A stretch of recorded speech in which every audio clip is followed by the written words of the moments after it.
करेंगे, जितने बोलने चाहते हैं वो भी हाथ खड़ा करेंगे। जो बोल सकता है ना साहब, वो पूरी दुनिया को खरीदने की ताकत रखता है। एक जोरदार ताली चाहूंगी मैं आप लोगों को।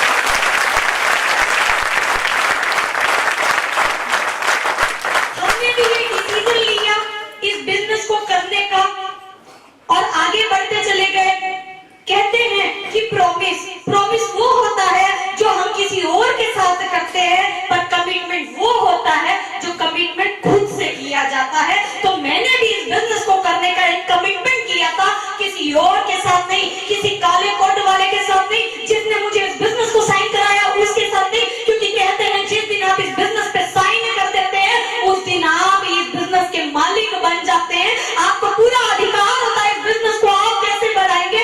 आपको यहाँ पे अपने आप को प्रूव करना पड़ता है कि आप मालिक हो। और इस बिजनेस को करने के लिए मुझे एक ही बात समझ में आई थी कि इस बिजनेस को अगर करना चाहते हैं तो आपके पास इस बिजनेस को करने का कोई ना कोई कारण होना चाहिए। यस। हेलो, कारण। दाल रोटी तो सब चला रहे हैं, ये सुनो, इस बिजनेस को करने का आपके पास एक मजबूत ड्रीम होना चाहिए, एक वो कारण होना चाहिए जो आपको सुबह उठते सोते आपके दिल में आग लगी रहती है, वो आग आपके अंदर होनी चाहिए। और इस बिजनेस को करने का मेरे पास एक मजबूत कारण था कि मैं एक लड़की जात पैदा हुई थी। हेलो, क्योंकि जब से मुझे होश संभाला मुझे ये देखने को मिला, जब लड़का पैदा होता है साहब, थालियां बजती हैं, लड्डू बांटे जाते हैं, फोन पे बधाइयां आती हैं, दावत दी जाती है। पर जब साला लड़की पैदा होती है, ना थाली बजती है, ना लड्डू बांटे जाते हैं, ना फोन में बधाइयां आती हैं और ना ही दावत खिलाई जाती है। लड़की होगी। ये सुनो, ये इतना भेदभाव क्यों, इतना भेदभाव क्यों? यही चीज मुझे अंदर ही अंदर फील होती थी कि पूजा, आज इस दुनिया में जब लड़की पैदा होती है तो लोगों को खुशी क्यों नहीं होती? क्योंकि जब लड़का पैदा होता है, पता है 20-25 साल तक इसको पालेंगे पोसेंगे, उसके बाद बेटे को भी बेचा जाता है, दहेज मिलता है। पर जब लड़की पैदा होती है ना साहब, इसको पढ़ाएंगे लिखाएंगे, पर इसकी डिग्री भी चूल्हे पे जलाई जाएगी। और जब इसकी शादी करेंगे तो इसका दहेज दिया जाएगा। बच्ची जिस दिन से पैदा होती है उस दिन से उसके लिए पैसा जमा करना शुरू कर देते हैं माँ बाप। और यही सबसे बड़ी समस्या हमारे देश की है। जब लड़की पैदा होती है कोई खुश नहीं होता, और लड़के की चाहत पे इतनी लड़कियों की लाइन लग जाती है साहब। या तो लड़कियां आपको देखेंगे कचरे के डिब्बे में छोटी छोटी बच्चियां पाई जाती है, पता नहीं चलता कि कौन उसको छोड़ के चला गया। और लड़के की तमन्ना करते हैं, जिस लड़के को 4-5 लड़की के बाद जन्म दे देते हैं ना साहब, आने वाले टाइम में इसको पेट काट काट कर पालते हैं। उसके बाद पता चलता है वही लड़का अपने बूढ़े माता पिता को अनाथ आश्रम छोड़ के आता है। सब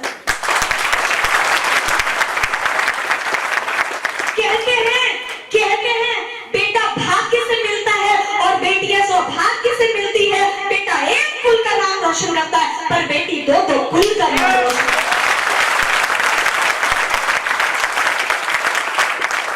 धन्यवाद करती हूँ मैं अपने माता पिता का कि उनकी सोच पुरानी नहीं थी। उन्होंने बड़ी खुशी के साथ मुझे अपनाया।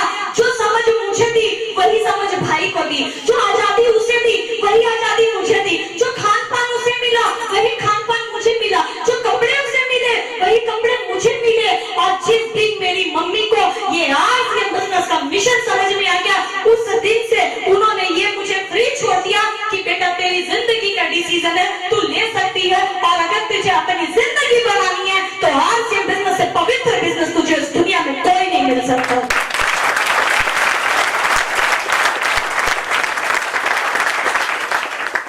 किसी को आसियन बिजनेस में सामान दिखता है, किसी को सम्मान दिखता है। आसियन बिजनेस में किसी को सामान दिखता है, किसी को सम्मान दिखता है, पर मुझे आसियन बिजनेस में जो दिखा वो नारी जाति का सम्मान दिखा।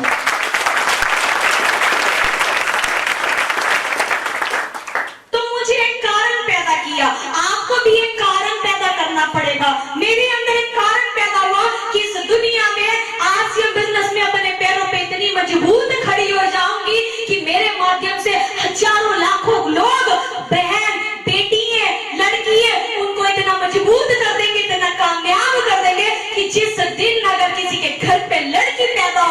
तो वो माँ खुशी खुशी लड्डू बांटेगी कि मेरे घर में भी एक डायमंड लड़की पैदा हुई है, डायमंड पैदा हुई है, डायमंड पैदा हुई है।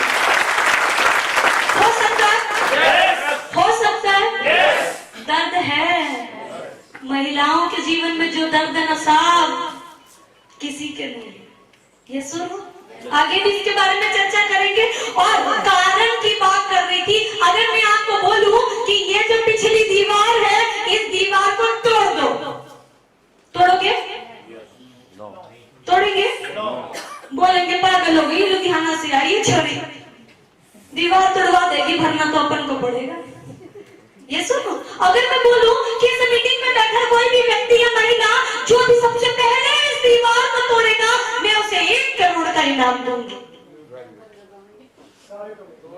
सारे तोड़ देंगे साहब, कारण मिल गया 1 करोड़ रुपया। ये सुनो, लोग कहते हैं महिलाएं वजन नहीं उठा सकती, पर अखबार में एक महिला की पोस्ट आई कि उसने सेकंड्स के अंदर में मिनी ट्रक को उठा दिया।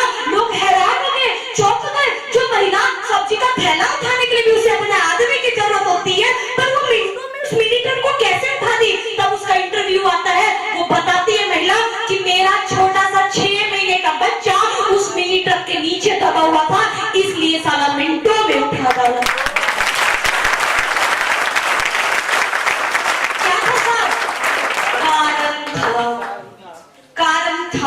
कारण पैदा करिए अपने जीवन में, तभी आगे बढ़ पाएंगे।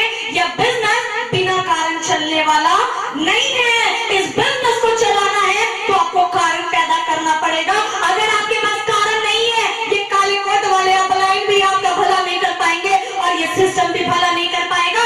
भला आप खुद अपना कर पाओगे। आपके अंदर एक आग होनी चाहिए इस मंच पे आने की और पूरी दुनिया पे छाने की, तभी जाके आप आगे बढ़ पाएंगे साथी। एक बार की बात है, एक जंगल में भूखा शेर सो रहा था। शेर सो के उठता है, उसे भूख लगती है, वो आए देखे बाएं देखे, किसे खाओ किसे खाओ।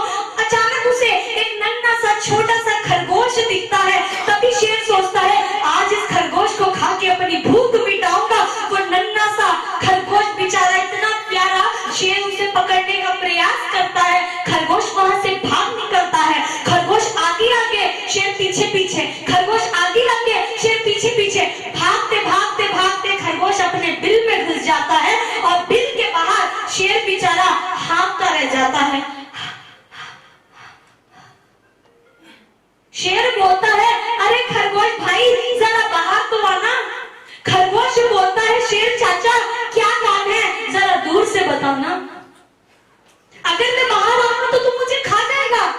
तब शेर बोलता है मेरे मन में कुछ सवाल चल रहे हैं, सिर्फ उस सवाल का जवाब दे दे, मैं तेरी जिंदगी को बख्श दूंगा। तब वो शेर बोलता है कि मैं इतना बड़ा, तू इतना छोटा, मैं इतना हट्टा कट्टा, तू इतना कमजोर, भाग तू भी रहा था, भाग मैं भी रहा था, आज तक जंगल का कोई जानवर मुझसे नहीं बच पाया, तू कैसे बच गया? तब वो नन्हा सा प्यारा सा खरगोश अपनी 2 इंच की गर्दन को बाहर निकालता है दिल से और बोलता है अरे शेर चाचा तू अपनी 1 दिन की भूख मिटाने के लिए भाग रहा था और मैं अपनी जिंदगी बचाने